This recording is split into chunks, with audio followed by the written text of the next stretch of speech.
ప్రజల ఆశలు ఆకాంక్షలకు అనుగుణంగానే చంద్రబాబు నాయకత్వంలోని కూటమి ప్రభుత్వం పాలన కొనసాగుతోందని ఎమ్మెల్యే ప్రభుత్వ విప్ కాలువ శ్రీనివాసులు స్పష్టం చేశారు.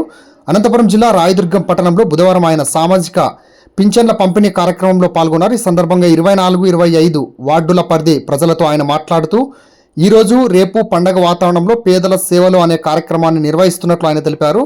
కొత్త సంవత్సరం శుభారంభాన్ని పురస్కరించుకొని ఈ నెల ఒకరోజు ముందుగానే పింఛన్లు పంపిణీ చేస్తున్నట్లు వివరించారు. జగన్మోహన్ రెడ్డి ఈ రాష్ట్ర ఖజానా పైన అప్పుల భారం మోపి వెళ్లిపోయిన ముఖ్యమంత్రి చంద్రబాబు తనకున్న పాలనా అనుభవం, పరిపాలన సామర్థ్యంతో పెద్ద ఎత్తున వివిధ మార్గాల్లో నిధులను సమీకరించగలుగుతున్నారన్నారు. ఆ నిధులతోనే సంక్షేమాన్ని ఆదర్శప్రాయంగా అమలు చేయడంతో పాటు అభివృద్ధికి పెద్దపీట వేస్తున్నారని ఆయన పేర్కొనడం జరిగినది.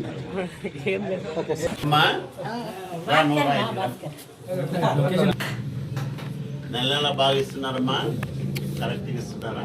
తీసుకో, రెండు చేతులతో.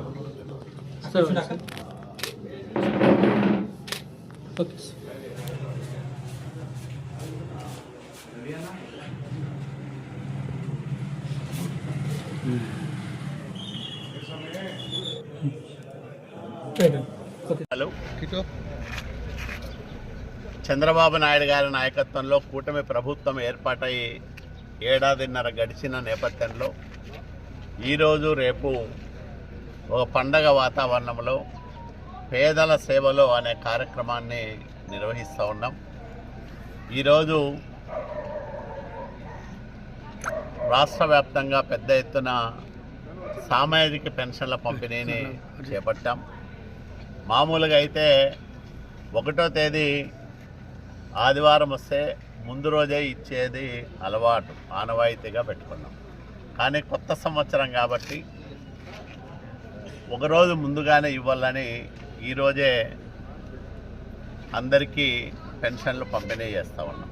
అంటే తీవ్రమైన ఆర్థిక ఇబ్బందులున్నా, మోయలేనంత అప్పుల భారం జగన్మోహన్ రెడ్డి ఈ రాష్ట్ర ఖజానా పైన మోపి వెళ్ళిపోయినా, చంద్రబాబు నాయుడు గారు తనకున్న పాలనా అనుభవంతో, పరిపాలనా సామర్థ్యంతో పెద్ద ఎత్తున వివిధ మార్గాల్లో నిధులను సమీకరించి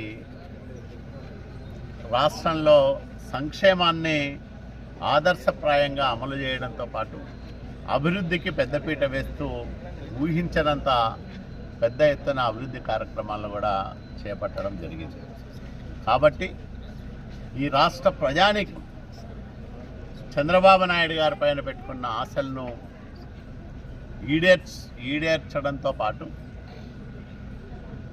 ఒక ఉజ్వలమైన భవిష్యత్తు దిశగా ఆంధ్రప్రదేశ్ రాష్ట్రాన్ని నడిపిస్తున్న సమర్థుడైన నాయకుడు నారా చంద్రబాబు నాయుడు గారు.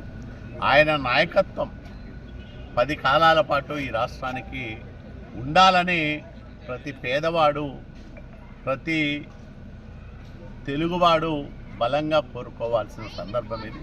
కాబట్టి ప్రజలందరికీ మేము ఒకటే విజ్ఞప్తి చేస్తూ ఉన్నాం. మీ అందరి ఆశీస్సులతో ఏర్పడిన కూటమి ప్రభుత్వం మీరు ఏవైతే ఆశించారో ఆ కోరికలన్నింటినీ కూడా నెరవేరుస్తూనే మీరు ఊహించనంత అభివృద్ధిని ఈ రాష్ట్రంలో చేస్తూ ఉందనే విషయాన్ని నేను పదే పదే ప్రజానీకానికి మనవి చేస్తాను.